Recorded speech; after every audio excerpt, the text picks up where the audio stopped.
life by trying to fill a void that you have, or you destroy people and relationships by living on the side of risk that is in the darker side of gray. Now, don't get me wrong. A few of these things I still like to do when I have a bad day or when I get into the gutter with good friends. That silver bullet in the parking lot with over 246,000 clicks on it can attest to it, along with the stories that I hope always stay in the vault. You know that vault. Hell, I won't tell that story, as it would be just as dangerous for me as it is for you, vault. Nowadays, though, it's really easy for me to know when I travel from the light gray to the darker side of gray. You see, I stopped talking to God. The very thing that got me out of the gutter, the open and honest relationship with God, well, I throw it to the wind when I want to have a good time in the darker side of gray. But when you hang out there for a few days, or even hours, depending on how gray the darker side of gray is, you realize that it's creating a void, not filling one. A void that wants you to go after more and more of the risk to feel the adrenaline or the pressure. Our addictive personalities have a mind of their own. And then, if you happen to be in that darker side of gray with someone else, someone you consider a friend, or even someone who you don't know extremely well, you realize you are risking their happiness and joy-filled life as well. So what do? Well, the same thing that gets you out of the gutter time and time again. I talk to God and accept his ever-flowing grace. But it's gonna hurt. You see, you like it. You want it. You are enjoying it. You are excited. And you are about to give up something that is, in all intents and purposes, feeling really good. Because it always feels good before the walls start to crumble. So heed the warning, as a good friend has told me once or twice. If your head, heart, and gut are not in agreement with what you are doing, or how I would describe it, if you are hiding from God and pretending that it is okay to have a little fun, stay a little angry, manipulate the outcome, we could go on and on with this list. If you are trying to compensate and tell yourself that it doesn't have the chance to hurt someone, or it won't hurt you, that somehow if you tell yourself it's okay, just screw it and have fun while it lasts, and remove the emotions and you won't get burned because you are invincible, take a good, long, hard look in the mirror and recognize that you are in the wrong side of gray. The gray of a tornado just before it hits. The hurt you're going to feel by stepping back pales in comparison to losing a family member, losing a good friend, getting a speeding ticket. Yes, I'm very aware I'm still working on this goal. Just saying. Ending up in a jail cell. Well, the list goes on, and we all have one of those lists. And they are all of differing degrees and differing losses. But here's to not adding another loss. So if the part of the solution is talking to God and having an open and honest relationship with God, is that really going to keep us on the straight and narrow? With me, the answer is yes and no. You see, I need a little risk in my life, but it needs to be healthy risk. For example, walking the edge of the CN Tower, as I was fully strapped in and safe. Speeding, but not at neck-breaking speeds. This one, still a goal. And crossing the line with friends in a healthy, ethical, and moral way, but that's still exhilarating or exciting. Spending time on the lighter side of gray, the gray that isn't full of destruction.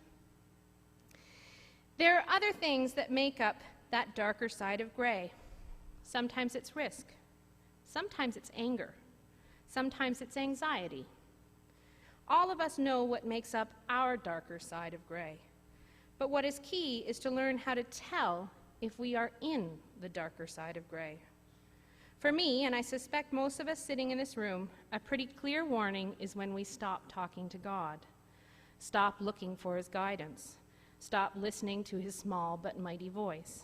His strength and salvation sets us free, again and again. So on those days that you are not talking to God, you might want to take a moment for self-reflection.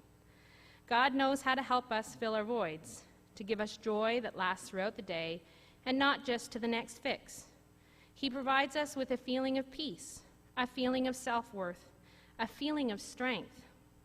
I don't regret the times I have spent in the darker side of gray. They have all taught me, developed me, made me who I am today. But they have also taught me that the lighter side of gray, like riding a motorcycle. No, Tom, I'm not saying I'm going to get on a motorcycle. Too outside my comfort zone. But this lighter side of gray is a way to feel life, live life, be true to ourselves, and yet still be safe and at peace with God. God bless, and here's to playing on the lighter side of gray and talking to God each and every day through prayer and conversation.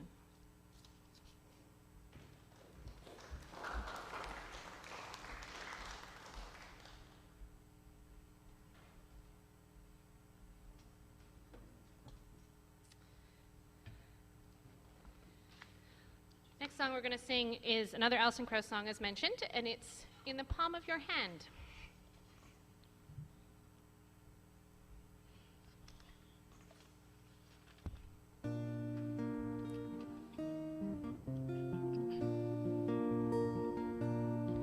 If I could have the world and all it owns, 1,000 kingdoms, 1,000 thrones, if all the earth were mine to hold, with wealth my only goal, I'd spend my gold on selfish things, without the love that your life brings. Just a little bit more is all I'd need, till life was torn from me.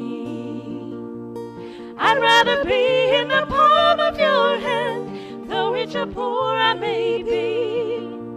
Faith can see right through the circumstance, sees the forest in spite of the tree.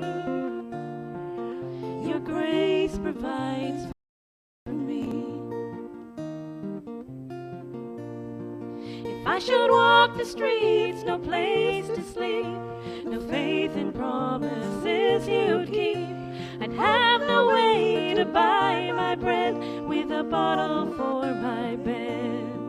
But if I trust the one who died for me, who shed his blood to set me free, if I live my life to trust in you, your grace will see me through.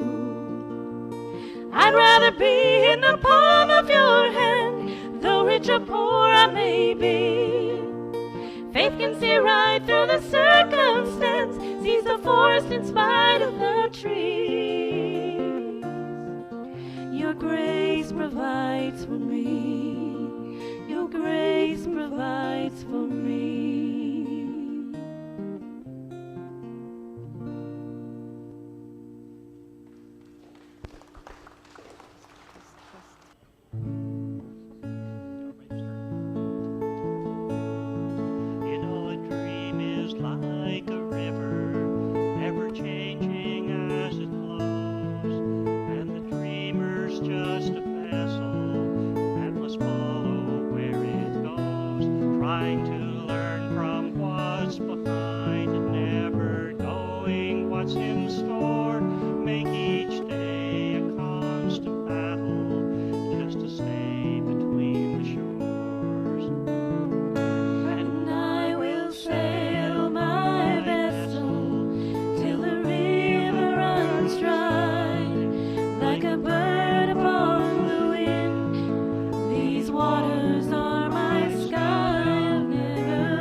We stand